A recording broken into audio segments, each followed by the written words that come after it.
aquela época, já é muito importante esse resgate histórico para nós entendermos qual era, na verdade, o sentimento quando se organizou os poderes no Brasil. Não era, então é muito importante esse histórico. E eu me lembro nesse histórico, eu me lembro conversando muito com o Ulisses, naquela época, Ulisses Guimarães. Nós escrevemos um livro juntos. Nós escrevemos Você escreveu. As Constituições Brasileiras, né? Aliás, o senhor comentou, a Constituição de 67 diz, olha, nós deveríamos ter só tirado alguns artigos da Constituição de 67 e mantido, que ia ser melhor tirar fazer... essa parte. Esse poder que tinha dado ao Executivo. Exatamente. Nós teríamos uma Constituição boa. Exatamente. Mas é interessante, eu me lembro daquela nossa época que nós fazíamos os congressos de direito constitucional, né, nos anos 90 com o professor Celso Bastos, e eram discussões interessantíssimas, o senhor Celso Bastos, Oscar Dias Correia, né, o ministro Veloso, o Manuel Gonçalves... Moreira Alves, era uma turma... E não tinha essa teoria do neoconstitucionalismo que surgiu depois. Nós tivemos anos organizando aquele congresso, né, professor? Não existia essa tese. Quando é que essa tese começou a contaminar este entendimento mais elástico do Poder Judiciário, principalmente do Supremo? Eu tenho uma visão que eu vou expor aqui para vocês.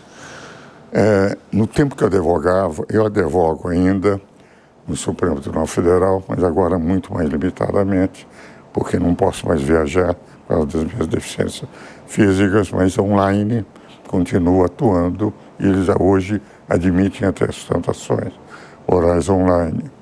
Mas naquela época, um dado interessante, se dizia que o Supremo era o guardião da Constituição. Sim. E Moreira Alves era o guardião do Supremo. Porque era a grande figura do Supremo. E, a meu ver, foi o maior ministro que eu conheci desde 58. Quando eu fiz minha primeira sustentação, 5 dos ministros que aí estão não tinham nascido. Eu já sustentava no Supremo Tribunal Federal. Mas o que acontecia é que o Supremo era um legislador negativo. Uhum. Dizia a lei é constitucional ou inconstitucional. Então, era para negar a lei inconstitucional. Mas nunca um legislador positivo. E o Moreira Alves não deixava. Agora, num único mês, aposentaram 3 ministros ao mesmo tempo. Moreira Alves, o Ilmar Galvão e o Sidney Sanches. Todos os ministros na época dos militares eram ministros com grande titulação acadêmica. Tanta titulação que nunca o Supremo foi passarela de figuras do Executivo para, enfim, pressionarem. Eles respeitavam os ministros do Supremo. Agora, quando você tira 3 ministros e do nível dos ministros, desses 2 deles tinham sido presidentes, Moreira Alves foi presidente 4 vezes dos 4 poderes do Brasil. Foi presidente do Supremo, Poder Judiciário, presidente da República, substituindo o Sarney, e não havendo nem o presidente do Senado, nem da Câmara querendo assumir para poderem concorrer, entende? Naquele período de 6 meses que antecede, Moreira Alves presidiu uma semana no Brasil. Ele abriu a Constituinte, foi presidente 2 dias do Poder Constituinte, porque foi ele que inaugurou, e 2 dias do Poder Legislativo. O único brasileiro que dentro da lei foi presidente de 4 poderes. Quando saiu o Moreira Alves, o Sidney Sanches e o Ilmar Galvão mesmo, nós temos uma mudança imediata de 3 ministros. O que aconteceu sempre no Supremo? Era de 6 meses, um ano, mudava o ministro. E aquele ministro entrava e ele se adaptava àquele perfil que colegiado. O colegiado. Basta dizer que naquela época o Supremo Tribunal Federal, todos os ministros eram admirados, ninguém andava com segurança. Eu andava na rua com Moreira Alves, com Oscar Correia, e à noite, 10 horas, 10h30, nós íamos ao restaurante e dizíamos, lá vai um ministro Supremo. E andávamos na rua os 2, entende, depois dos congressos que nós tínhamos. Entende? Aqui nós lemos aqui no Maxud, aqueles congressos, todo mundo sai para jantar. Quantas vezes nós saímos para levar para casa, para outro hotel e tal, sem nenhuma segurança e todos admirando. Porque, na verdade, era o mais respeitado poder do Brasil. No momento que eles mudaram e começaram a aceitar a teoria da jurisdição constitucional, o neoconstitucionalismo, consequencialismo, que o Supremo tem que dar resposta cada vez que é consultado, e podem dar uma interpretação não originalista, a interpretação do que está escrito na Constituição, mas interpretar os fatos à luz do que eles entendem que é necessário para o país. A partir daí, eles passaram a ser um poder político.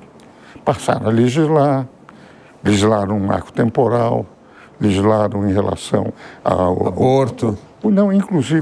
drogas. Não tenho drogas, aborto. Eu não tenho nenhum preconceito contra os homossexuais. E quero deixar isso bem claro. Cada um faz a sua opção. Mas, na Constituinte, eles disseram o seguinte, tem que ser homem e mulher. Eles podem ter a sociedade que quiserem. Mas a instituição do casamento... Família que era. Só pode ser entre homem e mulher. Pois bem, no mesmo momento em que o Supremo decidiu que poderia ser contra o texto expresso da Constituição, que só podia ser entre homem e mulher, a Corte Constitucional, ou o Conselho Constitucional da França, que é o Tribunal Constitucional, também teve o mesmo pedido, e nesse pedido eles disseram, vocês, se quiserem, vão para o Congresso Nacional, para a Assembleia Nacional. Nós somos um poder judiciário.